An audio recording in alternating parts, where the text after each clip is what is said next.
Hello kids, it's nice to meet you all with another lesson in your third term grade 11 Buddhism syllabus. That means today we have to do chapter 19 of your Buddhism book, that is the lesson Sinhala literature enriched by Buddhism.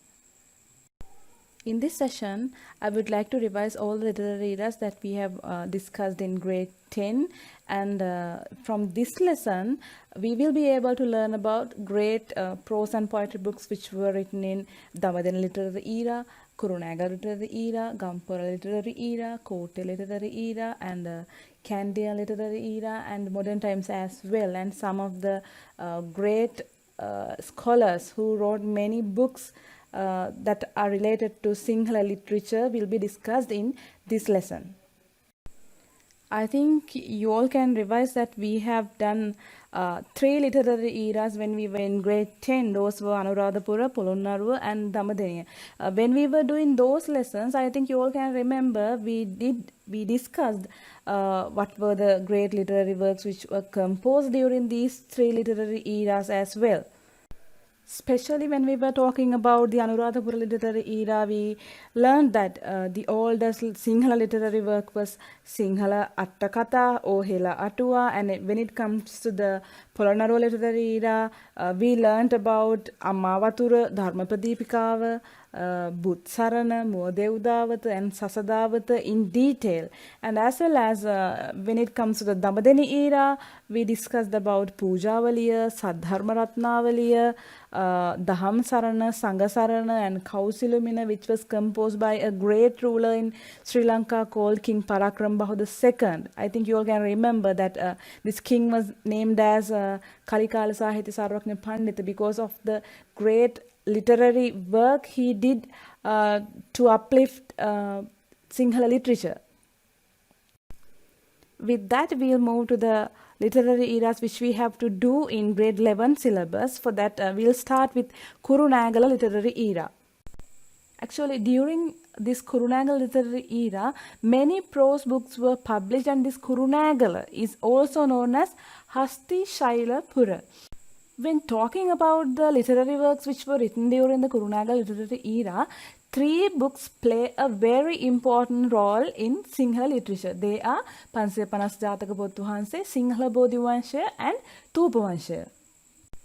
When talking about Pansiya Panas Jataka Pottu Wahanse, actually it was translated from Pali Jatakatta Katha into Sinhala. This book is called Pottu Wahanse and it's treated with great respect. Actually, this book contains 547 Jataka stories about the life stories of Lord Buddha's previous births, and they are written on the style of delivering Dhamma sermons. Actually, this author must have named it Pansiya Panas Jataka Pottu Wahanse because the book contains nearly 550 likewise stories.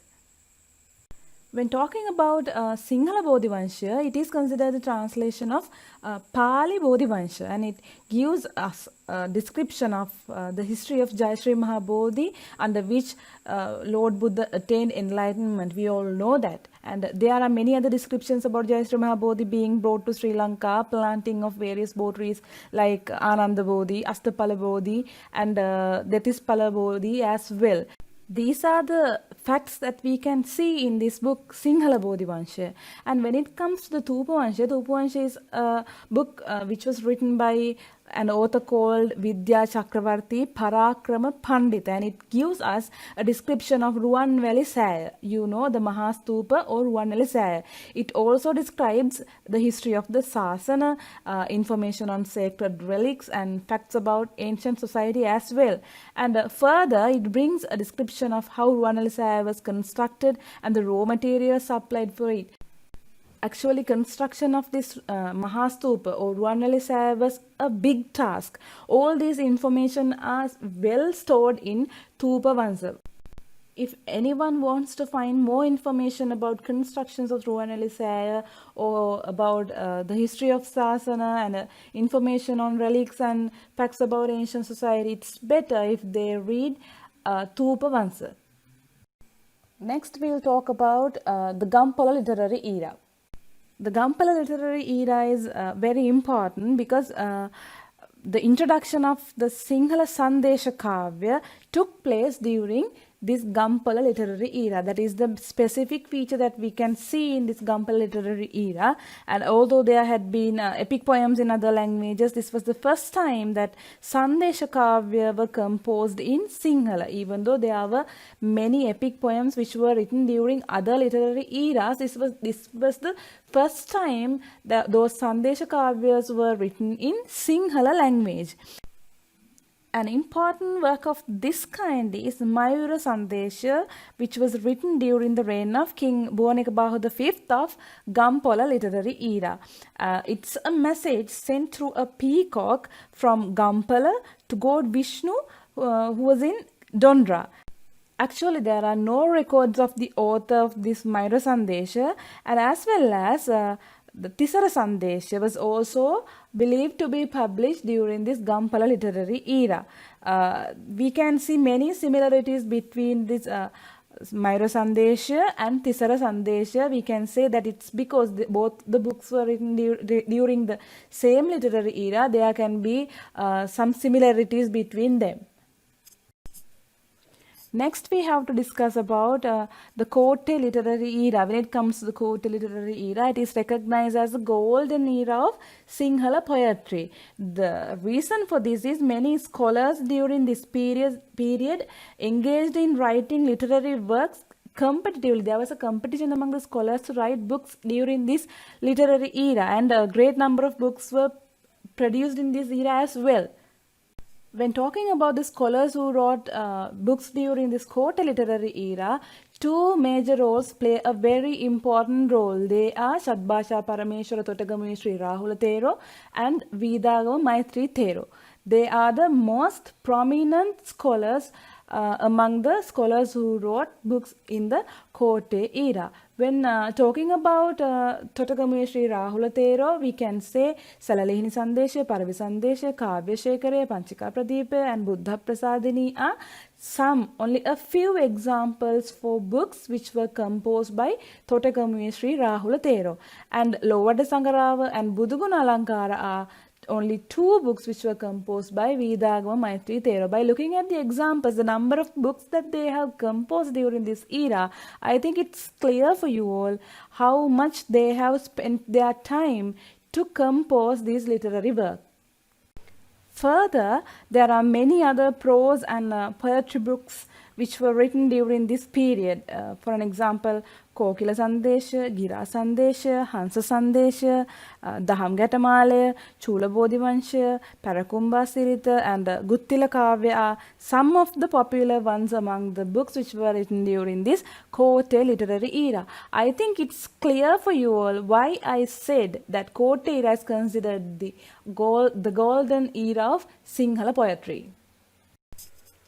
Next, we have to discuss about the Kandya literary era and the modern times.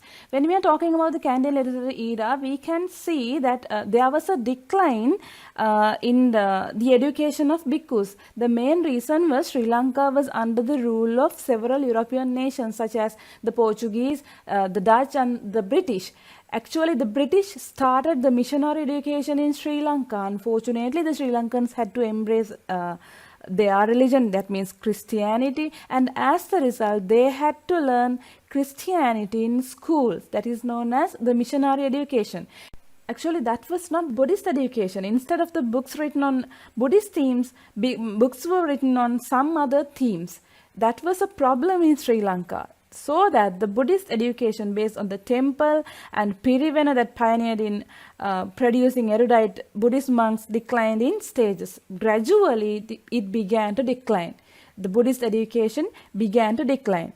Anyway, after pioneering the Pirivenas such as Vidyodaya Pirivena in Maligakanda and Vidya Lankara Pirivena in Kelaniya, I think you all know the pioneers who established these Vidyodaya Pirivena. Vidyodaya Pirivena was established by Venerable Hikaduwe Sri Sumangala Thero, and Vidya Lankara Pirivena at Kelaniya was founded by Venerable Ratmalane Dhammaloka Thero. They were the reasons for a renaissance to occur in Sinhala literature during this modern era. So I think it's clear for you all how this Sinhala literature play a major role in our day-to-day life as well. Because it's through appreciation of literary works that we can improve conventional attitudes in our minds to constructive attitudes. That is the key to make a better Buddhist society in Sri Lanka. With that, we put an end to our chapter 19, that is Sinhala literature enriched by Buddhism. You all can read your textbook and the other articles which are there under this theme to enhance your knowledge while trying the activities that I have given you to try at home. You all have to copy down this grid in your writing book and find facts about the literary eras, names of the books and the relevant authors, and what are the themes which are included in these books, and try to fill this grid at home. And also you have to do the activity in page number 122 in your writing books. That means the assignment. For the assignment you have to select 5 authors who came into the limelight after the Candian era and write the names of books written by them. You have to read a lot and find out information about them, and you have to make a list of authors. So you have to try these at home and try to spend these days very effectively. With that, I put an end to this session and hope to meet you again with another lesson. Until then, stay safe and have a wonderful day. Thank you.